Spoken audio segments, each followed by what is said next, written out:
Each of us has heard and said phrases that can have multiple meanings, even as a popular stylistic device in art. But when it comes to requirements, we should avoid these stylistic devices in any case.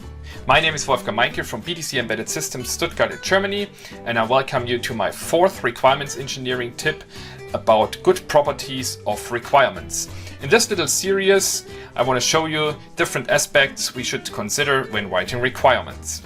In our daily language, we always use ambiguous language. Maybe you have heard about the headline, "Miners refuse to work after death."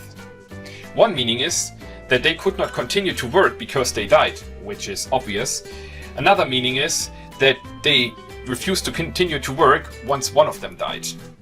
In some cases, the impact may not have much of an effect, but in other cases, it does. Maybe you remember the $125 million bug in NASA's Mars Climate Orbiter in 1999.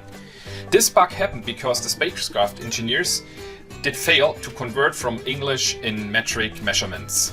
Of course, there were other reasons which also led to the fact that this bug was not detected. For requirements engineering, it's essential to be precise and to focus on clear semantics in the requirements. Here are a few tips on how to achieve this. Be explicit and use consistent terms. I've already made a video about this in my requirements engineering tip number 3, so have a look on this. Avoid adverbs like nearly, approximately, partially, because they do not explicitly describe what you want to achieve with the requirement.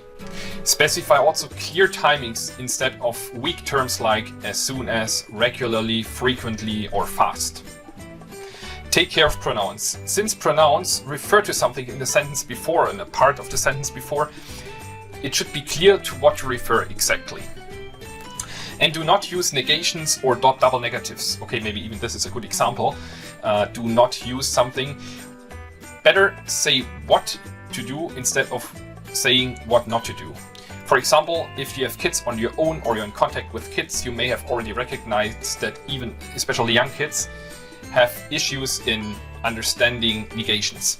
For example, you should not say do not touch the hot plate, but you should say instead stay away from the hot plate. And finally, if you use abbreviations, take care that everybody knows what they mean exactly.